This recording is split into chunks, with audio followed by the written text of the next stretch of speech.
우리가 기회가 돼서 이제 제가 늘 날리는 공수표입니다만은 고린도에 한번 갈 수 있으면 제일 좋겠는데 고린도라는 도시, 항구 도시, 여러분 그리스 이렇게 지도 보면 저 아래쪽에 있는데요. 대개 한 147년인가에 이제 그 침략을 받아서 완전히 파괴됐다가 로마가 다시 재건하기 시작한 게 어떤 사람 44년이라고 47년이라고도 하고, 그러면서 거기가 이제 항구 도시인데다가 이쪽 펠로폰네소스하고 저쪽 마게도니아 쪽을 잇는 데고, 그래서 굉장히 해운업 뭐 이런 것들이 이제 왕성하고 해서 부유하고 모든 게 화려한데 윤리적으로는 좀 상당한 문제가 있었던 도시로 우리가 생각하고 있습니다. 그런데 바울 사도가 대개 한 50년 정도에 거기 한 1년 6개월 정도를 머무르면서 복음을 전파하고 거기 이제 교회가 쓰게 되는데, 처음에는 제가 전번에 로마서 할 때 말씀드렸던 것처럼 로마에서 이제 유대인들 추방령이 내려서 거기 있던 그 클라우디아하고 누굽니까? 아굴라하고 프리실라, 클라우디아 황제 때 이제 쫓겨난 그 두 사람이 이제 바울을 만나서 바울 사도가 그 사람들 집에 묵으면서 그걸 뭐 인슐라라고 한대요. 그러니까 주상복합 건물인데 아래층에서는 이제 천막 이제 텐트 같은 걸 만드는 일을 하고 위층은 거주지로 삼고 하면서 일하는데, 일이 뭐 나중에 바울 사도가 늘 자신의 어떤 고난의 리스트에 넣듯이 굉장히 고된 삶이었던 것 같아요. 뭐 어떤 번역에는 손이 부르트도록 일했다고 이제 말을 하는데, 그러면서 복음을 전하다가 이제 교회가 어느 정도 쓸만했을 때 그 유스도라고 하는 사람의 집에서, 그거는 유대인은 아니고 우리말로는 하나님을 경외하는 자라고 해서 이방인 중에서 유대 하나님을 이제 믿기로 한 사람들이었던 그 유스도라고 하는 사람들이 이제 그리스도의 복음을 받아들여서 그 집에서 아마 교회로 모였던 것 같다 이렇게 생각하는데, 그것이 바울 사도의 그 2차 전도 여행 때 있었던 일이고, 이 고린도서는 뭐 한 54년, 55년 정도로 생각을 하는데, 바울 사도가 에베소에 머물렀는데 여기 성경에 나타나는 걸 보게 되면 이제 클로에라고 하는 사람의 어떤 집안 사람들이 와서 고린도 교회 형편을 전했고, 또 저 뒤에 가게 되면은 무슨 말이 나오냐면 이제 고린도 교회 또 대표들이 또 몇이 옵니다. 와서 우리 교회 이러이런 문제들이 있습니다. 뭐 여자들이 예배 중에 이제 말하는 것, 또는 뭐 복장,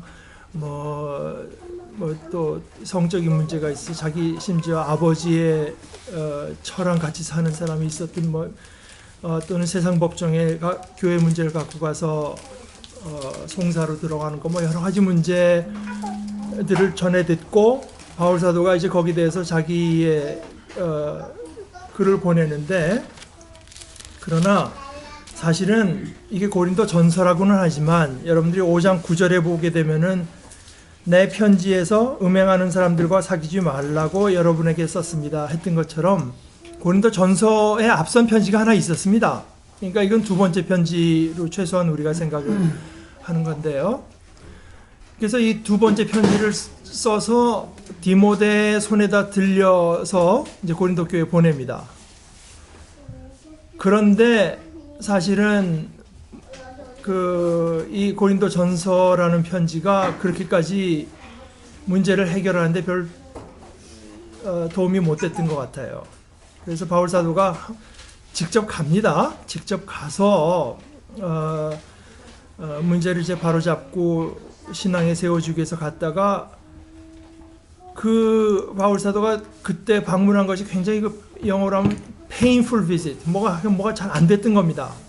그래서 참 아주 쓰라린 마음을 품고 이제 와가지고 다시 이제 편지를 쓰는데, 그것이 이제 고린도 후서 편지를 이제 쓰게 되는 거죠.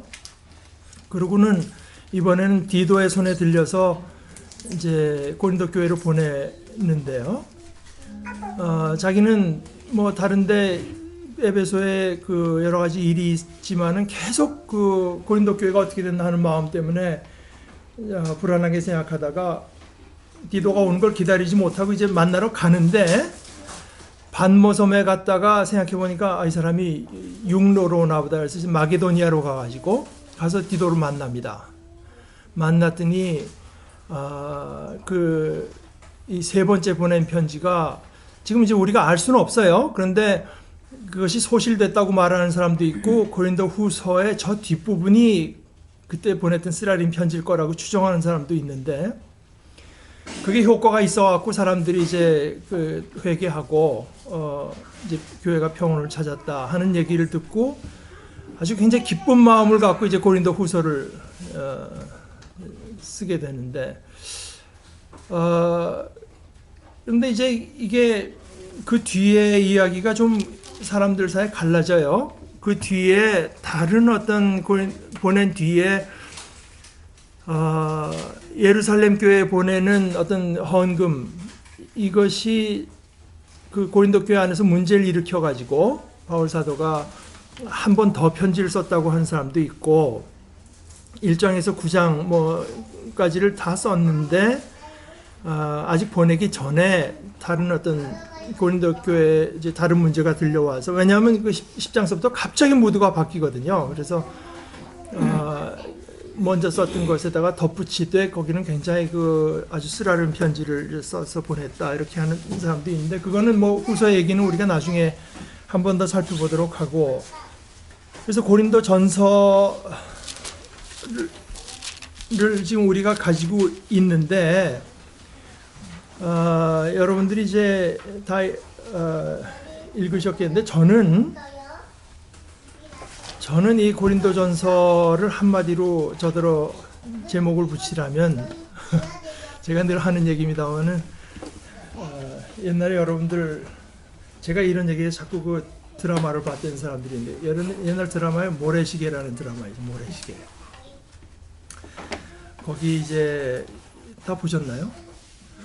저 뒷부분에 이제 그 박태수라는 인물이 이제 나중에 깡패 뭐 정치 깡패로 이렇게 하다 나중에 죽게 되는 이야기가 나오지 않습니까? 그 자기하고 가장 친한 어떤 강 검사가 이제 그 자기 친구를 말하자면 구형을 해야 되는 입장인데 감방으로 찾아가죠. 뭐 일반인은 도저히 있을 수 없는 얘기지만 소주를 한 병 들고 찾아가서 이제 친구 그 박태수를 만나는데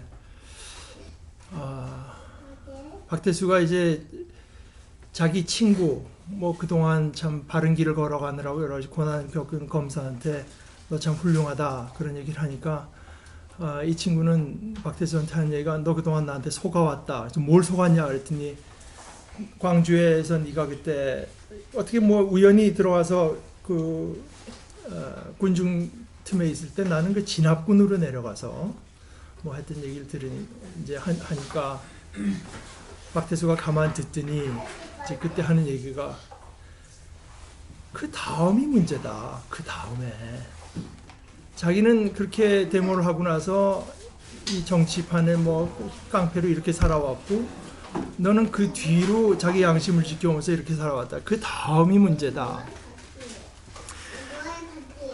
저는 이제 그 고린도전서에서 말하는 제일 큰 주제 중에 하나가 바로 그거라고 생각합니다. 그 다음.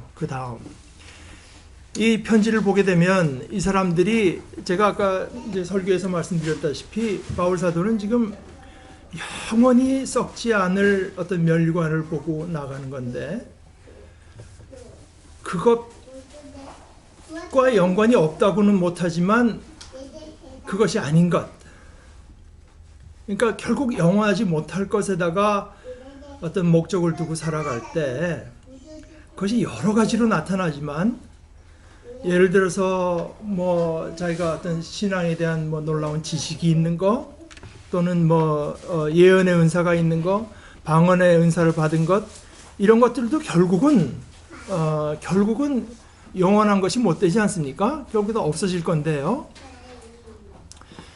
그러니까 바울 사도가 말을 하는 것은 여러분이 뭐 예언의 은사를 받았느냐, 방언의 은사를 받았느냐, 무슨 뭐 신앙적인 지식이 대단하냐, 이것이 문제가 아니라 그것을 받은 그 다음이 문제다. 이걸 받아서 어떻게 썼느냐, 이것을 받아서 어떻게 썼느냐. 나는 당신이 못 받은 이런 은사를 받았지, 나는 네가 모르는 이런 걸 알지, 이런 식으로 썼느냐, 아니면은 이것을 가지고 네 옆에 앉은, 네 앞뒤에 앉은 형제 자매를 믿음에 세워주기 위해서 썼느냐. 이게 핵심인 거지. 그 다음이 문제인 거지. 네가 뭐 예언 얼마나 받았느냐, 방언, 이것은 하등 문제될 것이 없다. 그것을 더 받으라고, 더 받기 위해서 노력하지만 그것은 내가 이걸 받아서 어디 교회 가서 존재감도 드러내고 뭐 내가 이만큼 된다고 하는 인물이라고 하는 것을 확인하기 위해서라고 하면은 그럼 아무 가치가 없는 거 아닙니까? 그래서 이 고린도 교인들의 이제 생각에는 이거였던 것 같아요.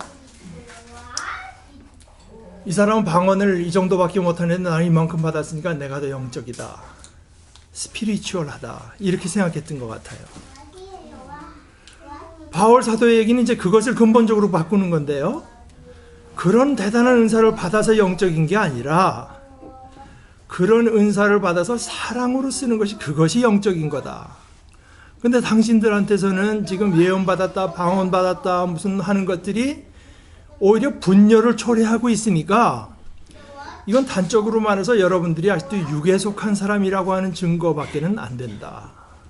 아직도 어린 것이다. 장성하지 못하고 어린 것이고 육에 속한 것이다. 그래서 이제 처음에 어떤 그 고린도 교회 분열을 이제 다루게 되고, 그때도 이제 그런 얘기를 하거든요. 예를 들어서 뭐 심판, 하나님의 심판을 얘기를 하면서 막판에 하나님께서 우리의 공력을 심판하실 때 뭐 자를 갖고 와서 이거 얼마나 큰 신앙의 왕국을 세웠느냐 할 것이 아니라 불을 갖고 심판한다. 그 퀄리티를 가지고 무엇을 가지고 세웠느냐, 여러분들이 어떤 신앙의 어떤 열매라고 내놓는 것이 무엇으로 세워진 것인가, 금이나 이런 귀한 보석으로 세운 것이냐, 아니면 나무나 지프로 세운 것이냐. 그러니까 하나님의 심판이 우리에게 닥칠 때 그것은 그저 우리 인간적인 업적, 숫자 이런 걸 갖고 세우는 것이 아니라 공력을 드러낸다고 이제 말씀하거든요. 그러니까 얼마나 대단한 업적을 세웠느냐고 하는 것들은 역시 썩어지지 않을 월계관을 목표로 한 것이 아니라 그것을 하나의 어떤 뭐 캐치프레이즈는 내세울지 몰라도 결국은 썩어질 것을 이제 염두에 두고 살아갈 때 고린도 교회에 일관적으로 드러나는 것들은 자기가 이런 거 받았다고 해서 더 영적인 것으로 이제 말을 하고, 또 우리가 뭐 벌써 이만큼 대단한 것이 나타나는 걸로 봐서는 우리 이미 영적이고 이미 부활한 거나 마찬가지다, 뭐 이런 식의 이제 태도를 말을 하니까 바울 사도가 이제 나중에 15장에 가서는 그것이 아니다, 죽은 자의 부활을 우리가 기다리고 있고 죽은 자가 부활할 것을 우리는 소망으로 삼고 있다. 우리는 아직까지 왕노릇하는 것이 아니다. 다시 말해서 우리가 그리스도를 믿고 하나님 나라의 시민으로 하늘나라의 백성이 됐지만 이제 완전한 어떤 하나님 나라가 완전히 이루어진 모습은 우리가 아직도 기다리고 있는 것이고, 아직 우리 안에 완전히 이루어진 것은 아니고 우리는 그 중간 어떤 기다리는 속에서는 아까 말한 대로 내 몸을 단련시키면서 고난을 겪어가면서 이때를 견뎌야 되는 거지, 이미 왕이 된 것은 절대로 아니다. 그래서 이것은 이제 김세윤 교수의 말대로 하면은 여기도 하나의 이원론이 있다는 겁니다. 바울 사도도 이미 우리가 구원을 받았는데, 그러나 아직도 우리에게 하나님 나라가 온전한 모습으로 올 때, 우리의 몸이 속량받을 때, 모든 피조물이 자유롭게 될 때를 우리는 아직도 기다리고 있다. 의미에서 하나의 이원론이 있는데, 이건 그분은 뭐라고 이제 이거 시간적인 이원론. 기독교 신앙의 기본을 이루는 것이 시간적인 이원론인데, 이제 고린도 교회 사람들은 이것을 본질적인 이원론으로 생각을 해서, 육이라고 하는 거는 이제 뭐 천하고 아무런 가치가 없는 것이고, 이런 영적인 것, 이미 우리가 이런 놀라운 영의 현상을 이제 체험하고 이것만이 대단한 거다, 이제 이렇게 생각하는 어떤 본질적인 이원론으로 이해를 해서, 그럴 때 이제 문제는 대개 두 가지로 나타나는데요. 하나는 우리는 이미 영에 속한 사람이니까 육체적으로는 어떻게 살건 상관없다, 이제 이런 입장이니까, 이제 그 영어를 libertine이라고 하는 자유주의적인 이제 태도로 가는 것과, 또는 이 몸이라고 하는 것은 철저히 이제 악한 거기 때문에 이제 금욕, 이제 우리 육체적인 어떤 욕망들은 다 누르고 악한 것으로 봐서 피하는 것이 이제 맞다고 해서, 언제나 그 기독교 역사를 봐도 이 두 가지, 우리는 신앙에 속했으니까 육적인 행동은 하등 문제가 되지 않는다, 이제 이렇게 보는 입장하고, 영적인 것만이 귀하기 때문에 우리는 대신 금욕적인 삶을 살아야 된다, 이런 그 두 가지 이제 그 그릇된 방향으로 가게 되는데, 바울 사도의 입장은 뭐 로마서에서도 우리가 확인한 대로 몸으로 존재하는 이 몸 자체를 가지고 하나님께 영광을 돌리려는 거 아니었습니까? 하나님께서 선하게 만드신 것이고, 우리가 그리스도 안에서 이 몸으로 우리는 사실 몸으로 기도할 수 있고, 몸으로 상대방에게 위로의 말을 전할 수 있고, 웃어줄 수 있고, 뭐 이메일을 보낼 수 있고, 그런 거 아니겠어요? 이제 그런 입장에 쓰는 것이 이제 바울 사도가 그들에게 가르친 어떤 그 시간적인 이원론에서는 우리가 이미 구원을 받았기 때문에 그 앞으로 올 하나님의 세상에 속한 자답게 지금 이 땅에서 우리의 몸을 가지고 하나님의 의의 병기로서 드리는 삶을 살아가야 된다, 그런 입장이었습니다. 근데 이 사람들이 어떤 제가 말씀드린 것처럼 영적인 거라고 하는데, 사실은 근데 한국 교회도 그렇지 않나요? 되게 영적이라고 할 때 우리가 그걸 이웃을 대하는 태도를 갖고 말하는 경우가 사실 많지 않죠. 그분은 참 신령한 목사야 할 때는 뭔가 목소리도 그렇고 이제 기도도 많이 하고 누가 또 은사를 많이 받았다고 하면은 영적인 거라고 생각하지. 그런데 이걸 보게 되면은 바울 사도가 고린도 교회를 거진 세우다시피 했고 그렇게 안 가르쳤을 거 아닙니까? 그런데도 이제 고린도 교회 안에 그런 어떤 이해와 움직임이 생겨났던 걸 보게 되면 이것은 우리 교회에 끊임없이 이제 생겨나는 태도일 것이다, 이제 이렇게 생각합니다. 영적이라고 하면은 뭔가 신비한 체험을 많이 하고 남이 보지 못하는 걸 보고 자꾸 이런 것만 생각을 하는데, 그러니까 이런 식으로 말을 할 수 있죠.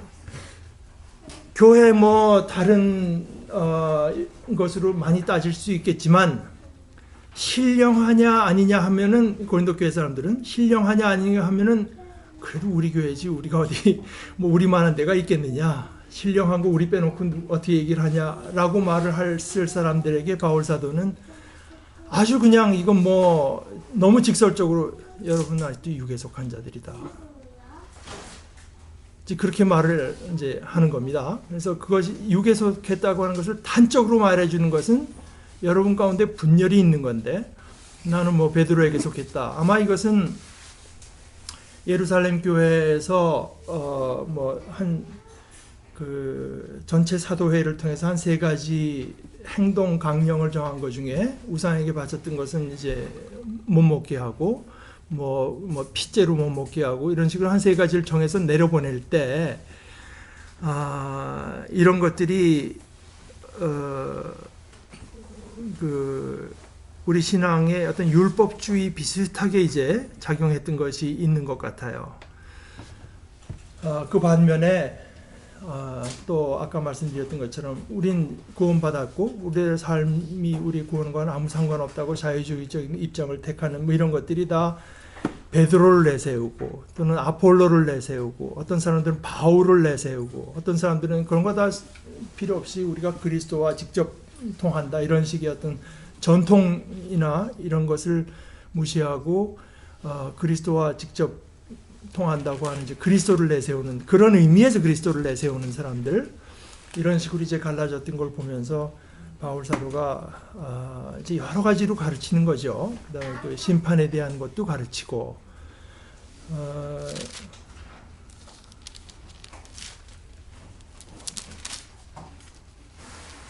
그리고 아까 말씀드린 그 시간적인 이원론이라는 입장에서 볼 때는 우리가 오히려 구원 받았기 때문에 그리고 그 앞으로 올 하나님의 나라에 속한 자들답게 살기 때문에 이 땅에서 우리의 삶의 모습이라고 하는 것은 어떤 의미에서는 감춰진 모습으로 드러난다. 이것이 이제 이걸 아주 그 멋있는 신학 용어로 이제 정리한 것이 루터가 한 건데 하이델베르크 그 논쟁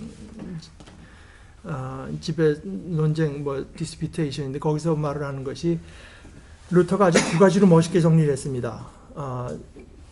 신학이 여러 가지 있지만 세상에 두 가지 신학으로 말을 할 수가 있는데 하나는 영광의 신학 테올로기아 글로리아라 그래서 영광의 신학이 있고 또 하나는 십자가의 신학이 있다.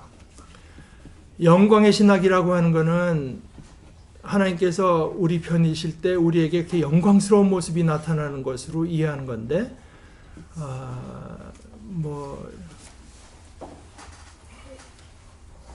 제일 대표적인 것이 제가 늘 말씀드린 것처럼 십자가에 예수님께서 달려있을 때 사람들이 그 밑에서 그리스도에 한번 내려와 봐라. 그러면 우리가 믿겠다고 하는 거 아닙니까? 하나님께서 여기에 역사하신다고 하면 그런 어떤 그 기가 막히고 큰 일들이 일어나야 된다. 거기에서 하나님을 찾는 것이 이제 영광의 신학이라고 한다면 십자가의 신학이라고 하는 것은 하나님의 일하시는 방식, 현존 이것이 이 땅에서는 마치 하나님이 안 계셔서 일어나는 현상처럼 일어난다. 십자가라고 하는 게 그렇지 않았습니까? 마치 예수님께서 하나님의 저주를 받은 자처럼 우리에겐 드러나서 하나님의 참된 영광이라고 하는 것은 인간의 눈으로 보기에는 보잘것없는 것처럼 실패한 것처럼 약한 것처럼 오히려 죽은 것처럼 그렇게 감춰져 있다. 이것이 이제 십자가의 신학인데 그래서 바울 사도가 평생 보게 되면 어떤 그 사도로서의 정통성에 굉장히 시달린 사람인데 그 중에 하나가 이제 예수님과 직접 뭐 따라다닌 적도 없고 그러니까 저쪽 사도들은 다 예수님의 제자들 아닙니까? 거기서 우선 정통성에서 떨어지고 그 다음에 또 그 사람들이 뭐 대단한 어떤 영적인 뭐 현상들이 많이 그건 바울 사도도 마찬가지였던 것 같지만 그럴 때 이제 바울 사도가 한 얘기가 참된 어떤 복음의 사도라고 하는 모습은 그런 데서 나타나는 것이 아니라 복음을 위해서 얼마나 큰 고난을 당했는가에서 나타난다. 고통을 겪었는가. 그래서 이 고린도 전서도 마찬가지고 후서도 그렇고 여기에는 소위 십자가의 신학의 정수가 이제 드러나 있다고 생각을 합니다. 그래서 뭐 이런 건데요. 내가 생각하기에 하나님께서는 사도들인 우리를 마치 사형수처럼 세상에서 가장 보잘것없는 사람들로 내놓으셨습니다. 우리는 세계와 천사들과 사람들에게 구경거리가 된 것입니다. 우리는 그리스도 때문에 어리석은 사람이 되었지만 여러분은 그리스도 안에서 지혜 있는 사람이 됐습니다. 뭐 이렇게 하다가 여러분은 영광을 누리고 있으나 우리는 천대를 받고 있습니다. 우리는 바로 이 시각까지도 줄이고 목마르고 헐벗고 얻어맞고 정처 없이 떠돌아답니다. 우리는 우리 손으로 일을 하면서 고된 노동을 합니다. 우리는 욕을 먹으면 도리어 축복하여 주고 박해를 받으면 참고 비방을 받으면 좋은 말로 응답합니다. 우리는 이 세상의 쓰레기처럼 되고 이제까지 만물의 찌꺼기처럼 되었습니다. 이것이 뭐 신세 한탄을 하는 것이 아니라 자신의 어떤 그 사도권을 이제 바울 사도가 이런 식으로 이제 드러내는 거라고 하는 걸 우리가 생각할 필요가 있습니다. 한 가지 더 이야기를 하면 아까 그 제가 그러니까 하나님의 심판이 불로 내린다고 하는 이야기를 하지 않았습니까? 이제 이런 건데요. 그 3장에 나오는 건데 3장 13절부터 이렇게 말을 합니다. 그날이 그것을 환히 보여줄 것입니다. 그것은 불에 드러날 것이기 때문입니다. 불이 각 사람의 업적이 어떤 것인가를 검증하여 줄 것입니다. 어떤 사람이 만든 작품이 그대로 남으면 그는 상을 받을 것이요, 어떤 사람의 작품이 타버리면 그는 손해를 볼 것입니다. 그러나 그 사람은 구원을 받을 것이지만 불 속을 헤치고 나오듯 할 것입니다. 이 상을 받는다고 하는 것이 우리가 여기서는 좀 분명히 이제 좀 이해를 해야 될 것이, 이건 뭐 최근에 그 아까도 제가 인용한 김세윤 교수 같은 이가 많이 강조를 하는 것인데, 이 한국 교회 이 보상 신학이 이상하게 들어와서 우리가 구원받는 건, 예수 안에서 구원받는 건 기본적인 거고, 우리가 여러 사람 구원받게 하고 뭐 이러면 하늘나라에서 그 엑스트라로 더 큰 상이 있다. 이거는 잘못됐다. 이제 그 얘기를 하는 겁니다. 구원받았으면은 하나님 안에서 온전해진 건데 거기 무슨 엑스트라가 더 있을 게 뭐 있느냐? 제가 이제 몇 주 전에 읽은 책 중에 그 일본 그 히로히토가 이제 죽을 때 그때 일본을 방문한 미국 교수, 그 사람은 사실은 이제 아버지는 미군이었고 어머니 일본 여자입니다. 근데 자기는 그 사이에 태어나서 여잔데요. 시카고 대학 교수로 있던 분인데, 이분이 그 히로히토가 죽던 88, 89년 죽어가던 그때 일본을 방문하면 자기 외가를 방문하면서 이제 보고 느낀 것들을 책으로 쓰는데, 거기 한 세 사람을 소개를 합니다. 하나는 오키나와의 어떤 남자, 일장기 불태워버렸다가 이제 그 법적인 제재를 받게 되는 사람 하나 있고, 두 번째 사람은 크리스찬이에요. 일본의 크리스찬이 한 1% 된대지만 하여간 크리스찬인데 자기 남편이 자위대 활동을 하다 죽게 돼서 나라에서 그 자위대 활동을 하다 죽었으니까 그 야스쿠니 신사에다가 넣겠다고 할 때 이 여자가 난 그거 허락할 수 없다. 그래가지고 이제 법정으로 붙어서 1심, 2심에서는 이 여자가 붙었는데 이겼는데 최고법정에 가서 최고법정이 이제 일본 정부의 편을 들어서 여자가 결국 이제 졌는데, 그때 그 참 재미있는 게 그 야스쿠니 신사에다가 올릴 때 그 의미가 뭐냐면은 그래서 거기는 이제 우리 번역하면서 영어로 썼는데요. 이제부터는 호국 신령이 되어 달라는 거 아닙니까? 나라를 지켜달라. 그럴 때 그 신의 어떤 위치에다 올리는 거예요. 신으로 만드는 건데 거기를 아포세오시스라고 이제 썼어요. 근데 그 얘기는 바로 이게 아포세오시스는 사실은 우리 교회 사상에서 이 카톨릭으로 대표되는 이쪽이 서방교회인데요. 동방교회가 이제 오르소독스 처치, 무슨 뭐 그리고 오르소독스님, 러시아 오르소독스님, 한 오르소독스 처치의 용어인데, 아포세오시스 교회에서는 하나님처럼 되는 것입니다. 세오, 이게 하나님처럼 됨. 이것이 이제 아포세오시스인데,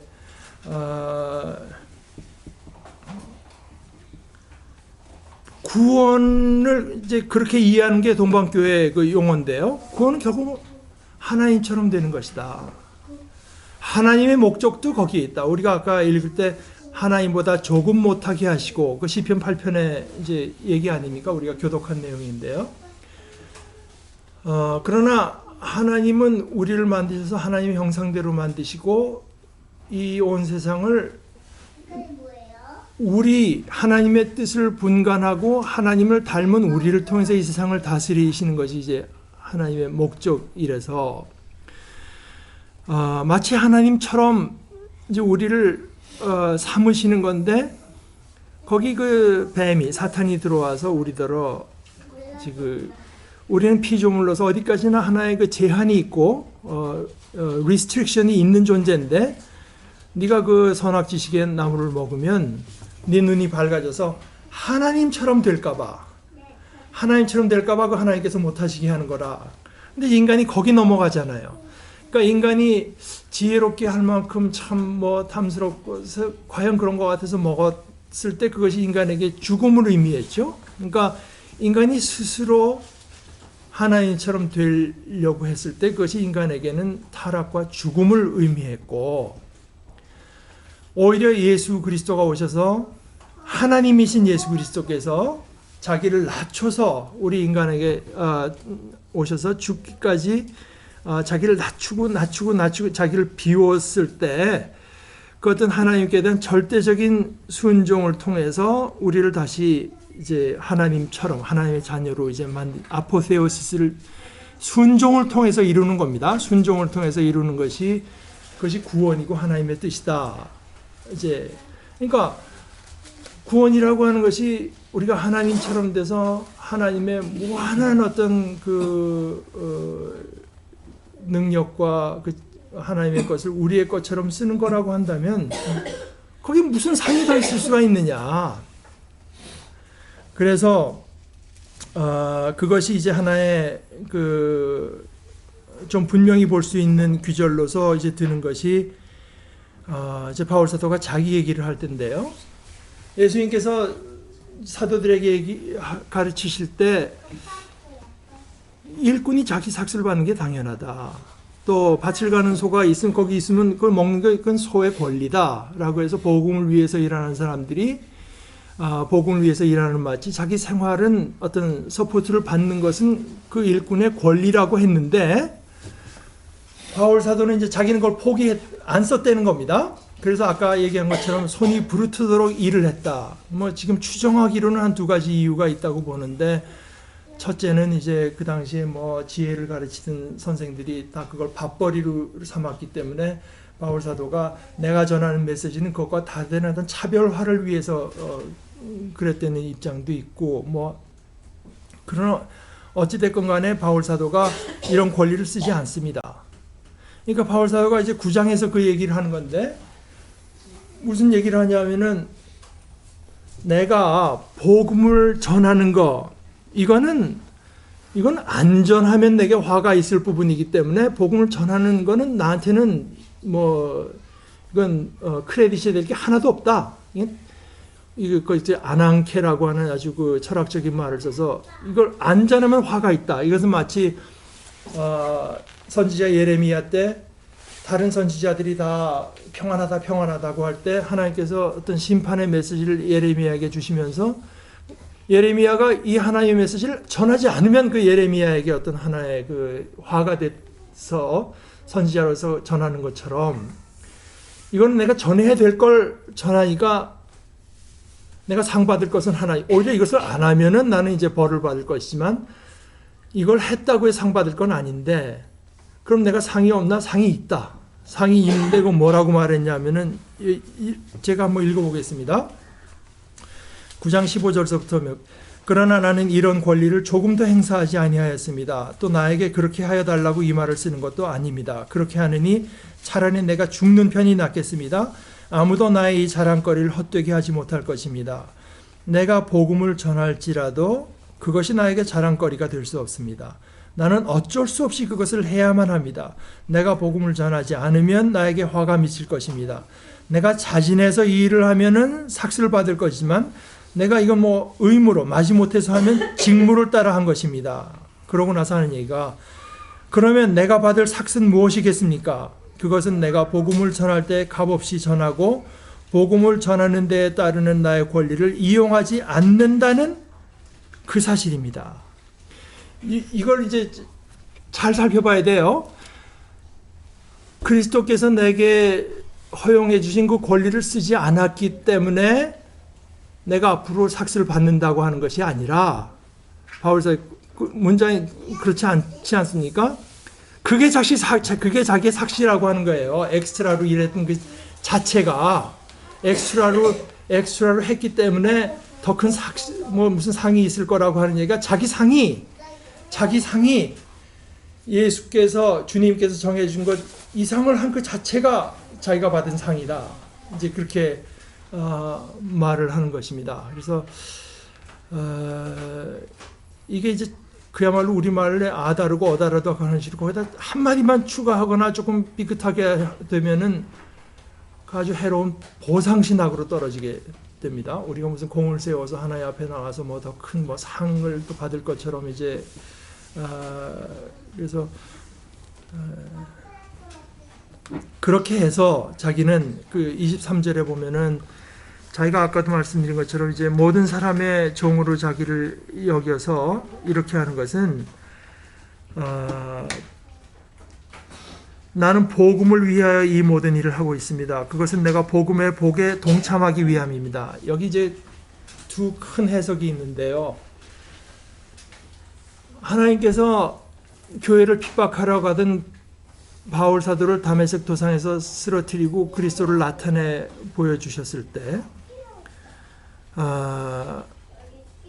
그것은 바울 사도를 구원한 사건이면서 동시에 바울 사도를 부르신 일이거든요. 의무를 맡겨주신 거라 바울 사도가 평생을 이 두 가지를 떼내서 생각해 본 일이 없습니다.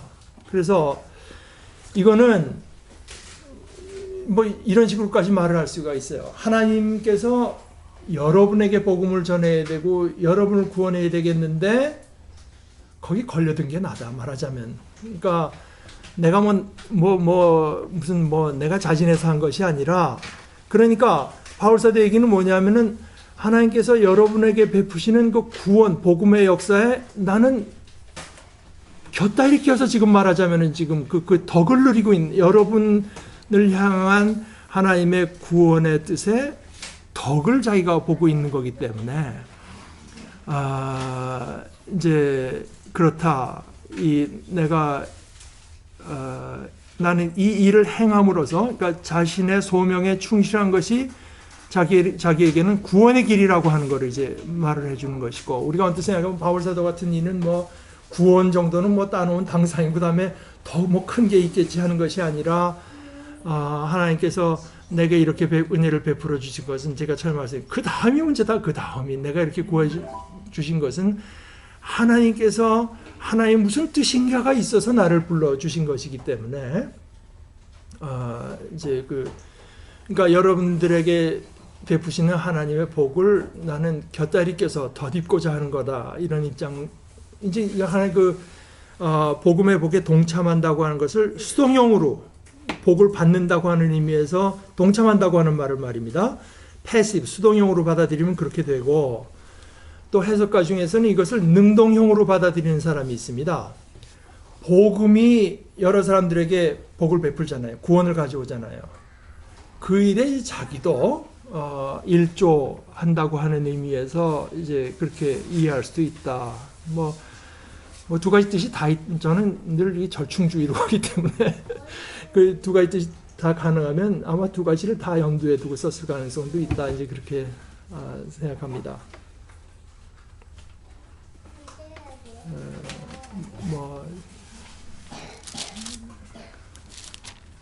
저는 그냥 그 정도만 얘기하겠습니다.